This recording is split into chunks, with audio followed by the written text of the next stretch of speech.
Good morning, peoples! Bom dia, pessoal! Vamos dar continuidade ao nosso trabalho de redação? Vamos hoje para a competência 3. Na verdade, hoje vocês têm a competência 3, vocês têm um material extra de um conteúdo que diz respeito à competência 3 e de que vocês vão necessitar para fazer atividade relativa à competência 3. Então, a gente vai falar um pouquinho também desse material. E vocês têm a avaliação da leitura, tá? 5 minutos e a viuvinha. Não se esqueçam, pessoal, que essa leitura ela não vai ser avaliada só aqui nessa atividade, ela vai ser avaliada na redação de vocês. Um repertório sociocultural de que vocês vão ter que se valer vai ser de um dos 2 livros. Então, vocês têm que ter a leitura de fato feita, tá? Nada de resumo da internet, tá? Por favor. Bom, vamos lá. Vamos falar da competência 3, é aquela que diz respeito à coerência do seu texto. O que é coerência, gente? Coerência é a lógica do seu texto. É a relação lógica entre as partes do texto que vão constituir a sua unidade de sentido, né? Que é o texto como um todo. É na competência 3 justamente que nós vamos ter aquelas várias sequências de verbo. Por quê? Porque é na competência 3 que se vai avaliar o projeto de texto de vocês, tá? Bom, vamos lá. O que a competência 3 avalia? O que ela solicita de você como candidato? Que você selecione, relacione, organize e interprete, são os 4 verbos, selecionar, relacionar, organizar e interpretar fatos, opiniões, informações e argumentos em defesa de um ponto de vista. Ou seja, é aqui que se vai ver a formulação da tese de vocês e a pertinência da formulação da tese de vocês. É aqui que se vai avaliar a qualidade da argumentação de vocês em relação ao ponto de vista que vocês estabeleceram para defender. É aqui que se vai avaliar se o texto de vocês tem um projeto e, portanto, quando se lê, se percebe claramente que há um encaminhamento para chegar a uma conclusão lógica do seu texto. Então, é a qualidade da argumentação, é a coerência, é a estrutura do texto no ponto de vista do seu sentido, tá?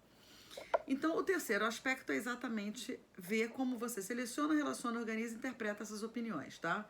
Em prol, em favor do seu ponto de vista. Diz respeito, na verdade, à inteligibilidade do seu texto. Quanto mais fluente é a minha leitura do seu texto, quanto melhor eu vejo que há o argumento, que há uma tese, que os argumentos se encadeiam para defender essa tese e que vão chegar a uma conclusão lógica, melhora o seu texto, tá? Plausibilidade, né? Que as suas ideias sejam plausíveis, que elas sejam consistentes.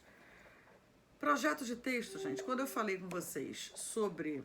Eu falei, acho que no vídeo anterior, sobre o toró de ideias, isso tem muito a ver com esse projeto de texto, tá? Inclusive, eu falei que isso dizia respeito à competência 3. Para o seu texto ser inteligível, né, ser lógico, ter um encadeamento, você tem que fazer uma boa seleção de argumentos, que esses argumentos tenham sentido e que eles, entre si, também estabeleçam relações de sentido, que haja uma progressão temática que vai revelar que você planejou a sua redação, que as suas ideias vão sendo desenvolvidas aos poucos, vão sendo apresentadas os seus argumentos de forma organizada, numa ordem que é lógica. E o desenvolvimento, né, tem que ser com argumentos relevantes para a defesa do seu ponto de vista. Não sei por que não está passando aqui. O que é coerência, gente? Coerência tem a ver com a lógica das ideias apresentadas, tá? Em prol da construção de sentido do seu texto. Quando a gente fala, de modo geral, que uma coisa é incoerente, é quando aquela coisa não tem lógica. Então, quando você formula uma ideia incoerente, é porque ela não obedece a alguma coisa que é um raciocínio lógico, tá? Então, tem muito a ver com isso também. É o entendimento e a possibilidade de uma boa interpretação do seu texto, dos seus argumentos, tá? Quando a gente fala em projeto de texto, gente, como é que eu quero que vocês procedam na nossa primeira redação e, na verdade, em todas as redações que nós vamos fazer de agora em diante? Primeira coisa que vocês têm que fazer é o tal projeto de texto, tá? Que antecede, na verdade, o rascunho do texto. O que é fazer o projeto de texto? li os textos motivadores, li a proposta de redação, fiz a minha reflexão a respeito dessa proposta, desses textos motivadores. Vou formular então a minha tese, o ponto de vista que eu pretendo defender ao longo do meu texto. Desculpa, deixa eu só dar uma acertadinha aqui. Ao longo do meu texto. Formulei a minha tese, eu vou colocar no papel tudo o que eu penso a respeito dessa tese. Tudo o que me vem à mente a respeito daquilo ali. Eu posso ter 5 elementos, 6 elementos, 10 elementos, né? Ali eu tô colocando o jogo de ideias, né? O toró de ideias que vai me vir, o brainstorm, né? Que você vai fazendo ali. Só que para você ter um bom projeto de texto, você tem que definir o ponto de vista, você tem que reunir todas essas ideias, só que essas ideias nem sempre vão estar articuladas uma à outra.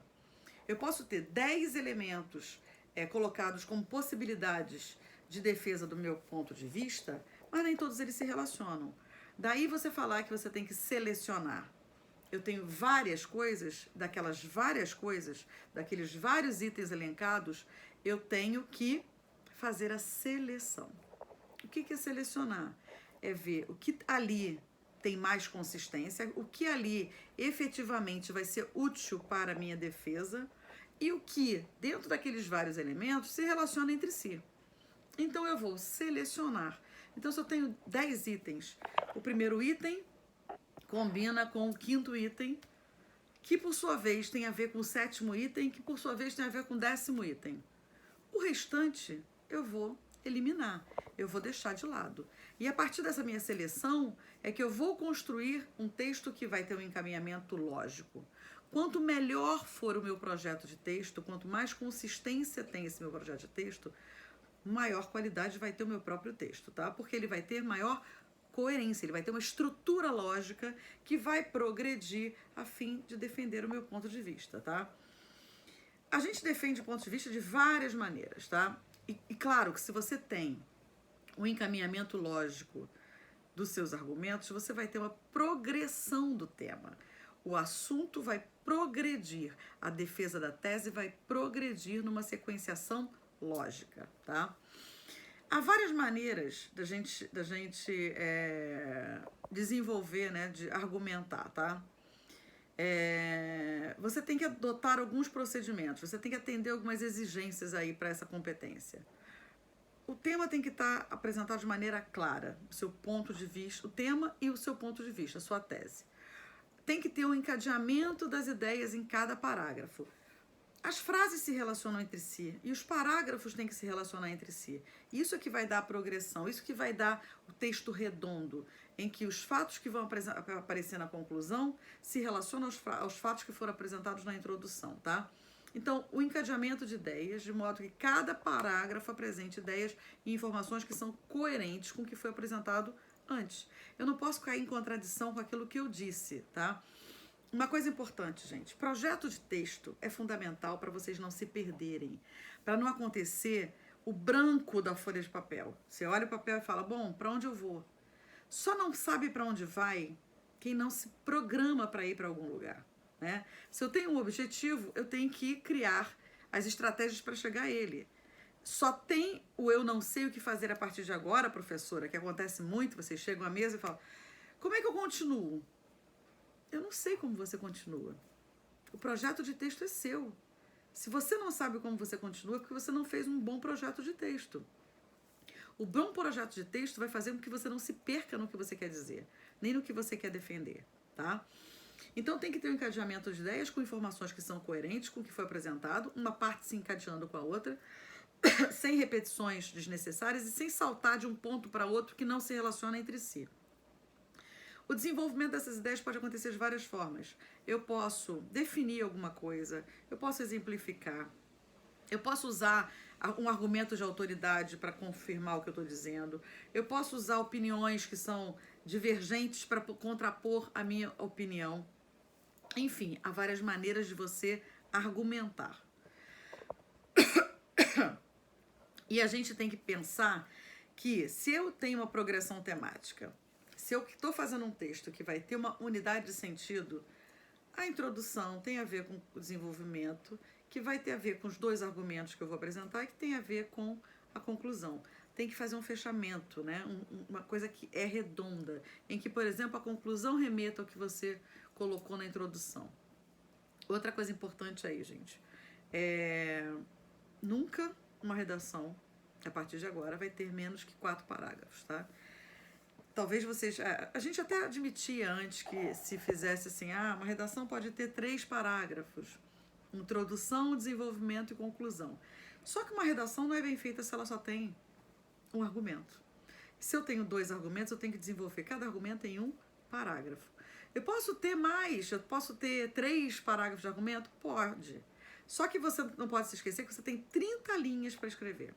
Em 30 linhas, calculando mais ou menos que você tenha, sei lá, 5 linhas para a introdução e mais 6 linhas para cada parágrafo de desenvolvimento, você já tem aí 12, 17, e você tem que completar, fazer a conclusão. A conclusão geralmente acaba ficando grande, porque você tem que responder uma série de questões, que a gente vai falar sobre isso depois. E aí você tem que pensar que você tem 30 linhas, tá? Posso fazer o terceiro parágrafo de desenvolvimento? Posso. Lembrando que eu tenho 30 linhas, ok? Mas é o mínimo, uma redação tem que ter no mínimo 4 parágrafos. Introdução, 2 argumentos de desenvolvimento e a conclusão, ok? Bom, quais são os níveis de desempenho? Lembrando, de 0 a 200. 0, 40, 80, 120, 160, 200 pontos. 200 pontos vai ser a redação que apresentar informações, fatos e opiniões relacionados ao tema de forma consistente e organizada, configurando autoria. Quando é que a gente tem uma redação que tem autoria? Quando essa redação ultrapassa totalmente os textos motivadores. Quando o candidato traz um repertório que é dele. Quando o candidato vai analisar aquele tema muito além daquilo que está ali nos textos motivadores, portanto mostrando uma maturidade de conhecimento e indo além. Um texto com consistência, com fatos e opiniões, com argumentos bem feitos e em que você percebe que o autor daquele texto é o candidato. Não que os outros possam ser uma cópia de outras pessoas, não é isso. Mas você pode simplesmente navegar por águas tranquilas e falar aquilo que é o óbvio. E o óbvio não mostra autoria, né? Quando você só fala do que é o óbvio, você fica no que é senso comum. O senso comum não tem autoria, o senso comum é de qualquer um, é de todo mundo, tá? 160 pontos é quando você apresenta informações, fatos e opiniões relacionados sempre ao tema, de forma organizada e já com indícios de autoria, em que você já traz um repertório próprio, em que você já extrapola o que está no texto motivador, mas ainda não é um autor completo do seu texto, tá? Em defesa do ponto de vista sempre. 120 pontos. Apresenta informações, fatos e opiniões relacionados ao tema, mas limitado aos argumentos dos textos motivadores e ou pouco organizados. Ou seja, eu não saio daquilo ali que está no texto motivador. Eu fico patinando, eu uso aquela ali, eu posso usar. Lembrem-se, vocês podem usar. Inclusive uma zona de conforto, porque quando você não sabe nada daquele tema, a estratégia é usar o que está no texto motivador. É a maneira que você vai encontrar de conseguir escrever, né? Mas você não vai ultrapassar os 120 pontos. 80 pontos, quando apresenta informações, fatos e opiniões relacionados ainda ao tema, mas desorganizados ou contraditórios e limitados aos argumentos dos textos motivadores, mas ainda também com uma defesa de um ponto de vista. Ainda está dentro do aspecto da defesa de tese, tá? 40 pontos é quando você apresenta fatos e opiniões pouco relacionados ao tema, incoerentes e sem ponto de vista. Não é uma tese. Então você argumenta, mas você não apresentou nenhuma tese anterior para a qual aqueles argumentos tenham que convergir. Então você tem argumentos que não estão relacionados a nenhum ponto de vista que se explicitou na sua introdução ou em algum momento do seu texto. E 0 é quando você apresenta informações, fatos e opiniões não relacionados ao tema, fuga do tema, e sem defesa de um ponto de vista, você não tem tese. Certo? Muito bem, gente. Isso aqui é muito importante, porque isso tem a ver com a qualidade do que você está fazendo. Se você vai muito bem na competência 3, é porque você organizou muito bem seu texto. Portanto, você tem também uma boa coesão do seu texto, uma boa organização sintática entre as partes do texto, tá? Agora, para fazer as questões que vocês vão tem que fazer, né, a atividade de hoje relacionada a isso, há alguns conceitos que aparecem em uma questão e que eu estou trazendo para vocês aqui numa folha, no arquivo, que são elementos relacionados à coerência. Por exemplo, o uso de ambiguidade. Não é bom quando o seu texto tem ambiguidade. Por quê? O que é ambiguidade, gente? É quando eu possibilito dupla interpretação. Ou seja, desculpa um minutinho só.